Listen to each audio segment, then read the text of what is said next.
Siyawamukela kwi-TV yakhe hamba phambili iGuluva TV. Cela ukuthi wenze lokhu, subscribe, share, comment, like, asihlangane khona. Kanti manje kubingelela lesikhathi ekubingelela yena mathinta acabisa intombi zimqomela amehla akhe abanye baqamela imali ethi bazingena kwethu. Bekuhlanganezwana ke ishoshovu zayo ke MK lapha uGodole kanye naye ke uKhehlelezi. Ngeke uzikhola mntana sekhaya ukuthi baveze ukuthini, kodwa ke esingaqinisekisa ukuthi okunye kwakho abakuvezile ukuthi ke namhlanje bazobe besemsinga bebekhuluma ke ku live wabo izolo ntambama. Namhlanje sithanda ukuthi sikufakele lo live ukuze mangabe usemsinga uphuthume bekhuluma nangazo ke imanga. uKhehlelezi ke eseveza ezinye zeimfihlo azenzayo ngaphansi kweqembu le MK njengoba ke abantu bekhuluma lokhana uGodole sekuveza ngokusobala ukuthi cha abafana bakithi noma beyitshela lokho abayitshela khona, kodwa ke ake sibambe lokhu esikubambile njengamanje wasethatha nximalala thatha ngaphandle komusho isikhathi kamntwana sekhaya ngaso ujahile ukuthi singene lapha na evidweni yakhe uGodole noKhehlelezi benenkulumo ejulile lapha ke ebikhona lapha ku live wakhe uGodole. Into engicela kuyiyodwa, ngicela ukuthi subscribe, ushare, uphinde ucomment, ulike ivideo yethu manje bake singene evidweni ekuyiyona. Wenze sure ukuthi uma besiqeda kufaka le video uyakhomenta ukuthi wena ngempela uyizwe kanjani lenkulumo noma ikuphi ekuyikhona ufisa ukuphawula kukhona ngaphansi kwale video ke esizokufakela yona njengamanje. Mina ke angibakele nayo ivideo noKhehlelezi lo khulumayo. Hawu hayibo mfowethu. uGodole uyaphila? Ngiyaphila ngane yakwethu kuhamba kanjani? Hayi mfowethu uyibambile ngapho. Nami lamalanga ngidlali ngiyasho ngithi hayi egroundini sengigijime kakhulu. Ngingapha empandeni manje mfowethu. Ngiyajikijela manje mfowethu.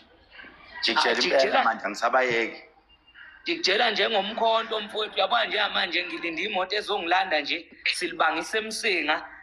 Uyabona kufuneka la sizophumula khona. Kufuneka siyophumula ngale kwe29 njengamanje nje. Cha, akufanele singami bafowethu silwe lempi siyoze sinqobe kuyoze kufike njengamanje sekufike egcineni. Lalela ngike ngakubona ujabula lapha enye ivideo yakho uthi hawu bayaxabana, hawu waqoma athi hawu bayaxabana, hawu sobejikeleni, hawu nakho ungasheshe ujabule uGodole. Kusekuningi okuzayo mfethu. Yabona manje impela sigaya impela ke manje. Sigaya impela sishaya ngabo labo abafundile bazoloko bememeza. Thina ngasingafundile sishaya ngomthi. Konke mfethu okuqhamukayo siyashaya. Siyashaya impela. Ngeke ngakubona uphethe lapho ukhafula kuthiwa bafike bayiziyoywana leni eBloemfontein zibakhalela bagaxela ngathi nakho ama-generator 2 ethi uRamaphosa uyakhuluma ama-generator 2 bathi balethe enye i-backup yacisha balethe enye yacisha ngathi nakho-ke leli butho liyafika manje lifika impela ke manje.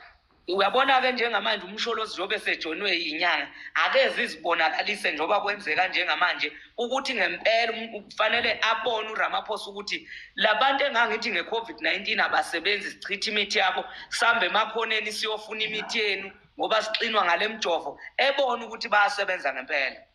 Mfowethu emsinga na kanjani siyatheleka siyangena sizozama ukuyiphatha ikipa ukuthi banike abantu basemsinga nabo. Sizobanika impela sizozama ukuthi siyiphathe. Ngiyangena emsinga bethanda bengathandi. Siyangena ngeke nganika abantu number yakho lapha abase rank yasemthatha ngazi noma bese bekuthintile yini. Baningi abama rank abangithintayo